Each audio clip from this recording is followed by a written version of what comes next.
So what I teach the unicorn VAs in my course that a lot of business owners we're all taught to put out like that signature piece of content every week and then like create our social media from that, create our email marketing. Like sometimes things can be a little bit out of order, or people might put like blog first or podcast first. Sure. But then from that signature piece is like you create like a week, but you're teaching like 30 days from like one signature piece, which is just like blowing my mind. Like, how do you do that?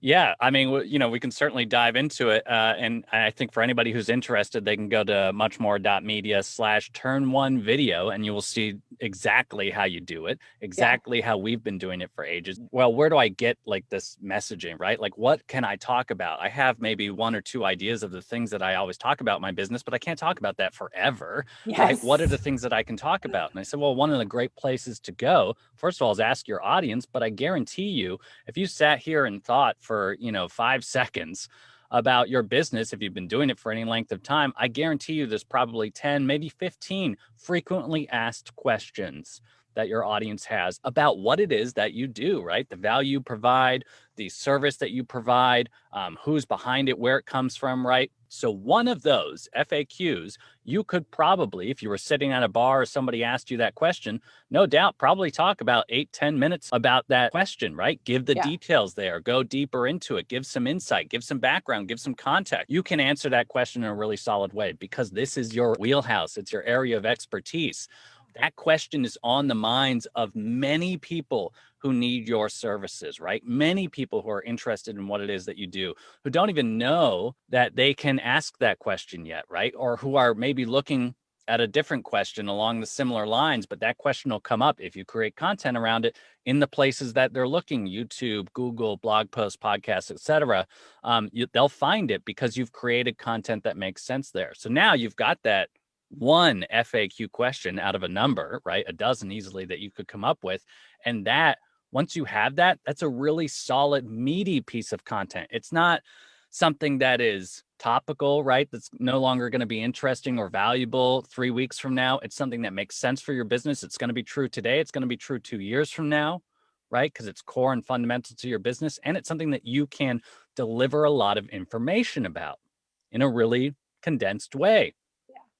Now, if you do that, you've got a massive load of information that then you can extrapolate from, so that, as we were talking about earlier, you can deliver that insight, maybe clips of it, right? Maybe even quotes, simple quotes that just click with somebody. They go, oh, that's interesting. And now all you've done is grab their attention. And this is very important because attention, as Gary Vee and others say, is the currency of the internet these days, which is absolutely true. So if you want to grab someone's attention who might be interested in what it is that you're doing, they may not have 15 minutes, like we said before, to watch your full video or listen to your podcast. But if you get 2 seconds of their attention with a quote that means something to them, that answers a question, or that gives them some good insight, they go, oh, okay, this is something I should pay attention to.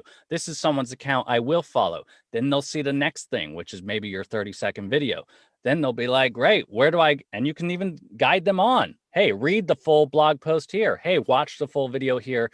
Listen to the whole episode of the podcast here. And now that you've captured their attention, you can guide them through that journey to get deeper into what it is that you do, so that they can answer those questions, or they can finally get to the point where they go, you know what? This is a service that I need. And these are obviously the people I should work with. Oh, that is key. That is key. That's the biggest mistake I see with like reels, not driving it to that next thing. It's not just like a one and done piece of content. There's like a deeper strategy to this, and it applies to both worlds. But a lot of us are helping our clients and we're trying to extract that from them. And it's so much easier to like look at their business and like come up with the FAQs. But then we have to do that for ourselves as freelancers. You were talking about with those FAQs and like, what does that process look like? And what is the behind the scenes? What is it like working with you? What are your values? Like all of that can steer a video for your own business. So I just don't want anyone here watching to just apply it to their client. Like, I know 100%. You're helping them with clients, but think about you and how you can take what Mike's saying for your own business, because this is important for building trust getting people to buy from you eventually. So what do you want to teach us about building a media empire? I think that there's really three concepts that we can wrap our brains around here as we talk about unlocking the media empire that's already alive inside your business, right? And one is that you don't have to create content, you have to share content, and we'll talk about what that means. The other is that consistency really does win the day, and that's where this repurposing model, that we teach and many others out there, certainly advocate for, really becomes an asset to your business and your messaging and finding your audience and building this group of fans, followers, customers, and cheerleaders, right? And then that repurposing really is that secret and how you actually do that, right? How you can dive into that. And of course, we can talk about some of those details. So right at the top, let's talk about what it means to actually share content rather than feeling like you need to create content, right? Emily, you mentioned right in the beginning the idea of like, oh, today's another day. It's Tuesday. I need to come up with some sort of thing to share, right? Oh, it's Wednesday, it's Thursday. It's like now you're just on this hamster wheels. You described it of like, I'm always trying to play catch up, right? I'm always trying to think of something, create something. And that does take time, energy, and resources to do. Because as you say, many people focus on it being meaningful for their business. Well, the business is your content. I encourage people to think about this all the time. Oftentimes clients will, if we're in a consulting call or whatever, be like, yeah, but what do I now have to take time out of my business to create content. No, you don't. The business that you're doing is your content, right? I encourage folks to think about it this way. We have a sort of turn of phrase that we use, which is product, process, and personality.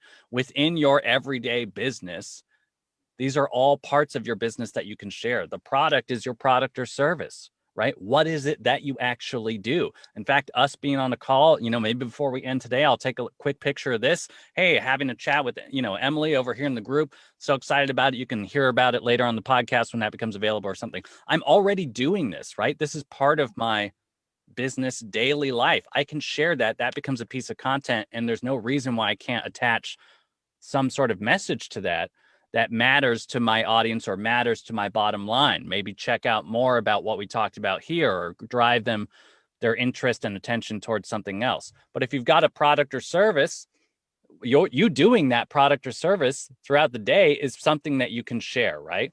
Or your process, right? What is the behind the scenes of this? In this case, me taking a photo of us doing this is kind of the process, right? Yeah. This is a behind the scenes glimpse of the thing. Of course, you can watch the content later, but this is a behind the scenes part of that process. How is it made? How is the service done?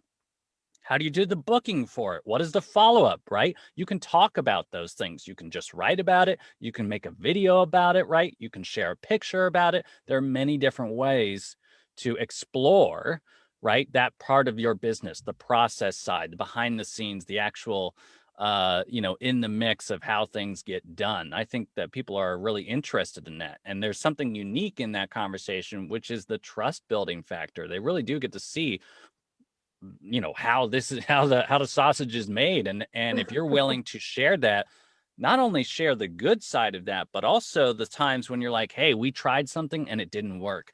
We attempted, I've worked with folks in the past who are in the food equipment service and repair industry, right? We tried to install a fridge. It was too big, right? We came in on a service call and we're working on something. We expected to be here 2 hours. It's a 6-hour call now because we found these other problems, right? We're going to give the client a bit of a discount here. We're going to come to some sort of understanding, but like this is a difficulty in our business. We're sharing that with you so that you understand how our business really works.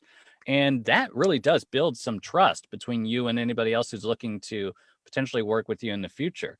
And then that leads us to the people, right? Every business that you are working with, and your business is no exception, is really built on people.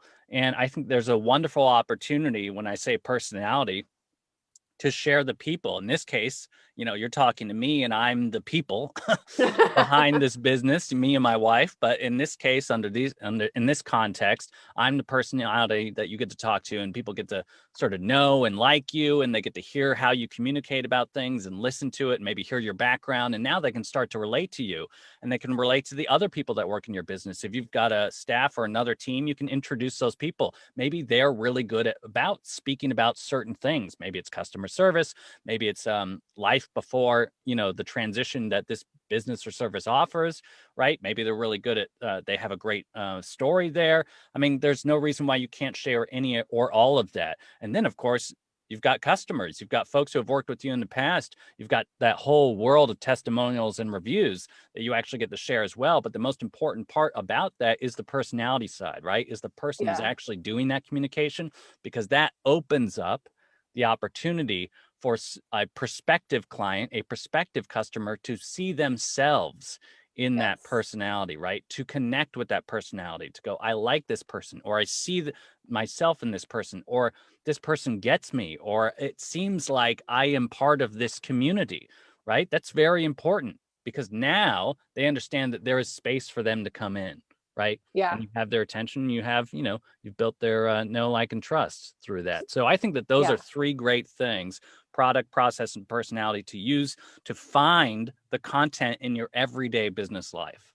I like that. I, love all the marketing and techie stuff. So it's really easy for me to share content about process, right? I love to give Mhm. tips. I used to work for a big wig on her podcast, and I was her podcast manager. And one of her top episodes was me telling her, you got to do this, you got to do this. And that was like unveiling the curtain of her team and getting her team to talk, even though they weren't hungry for the limelight.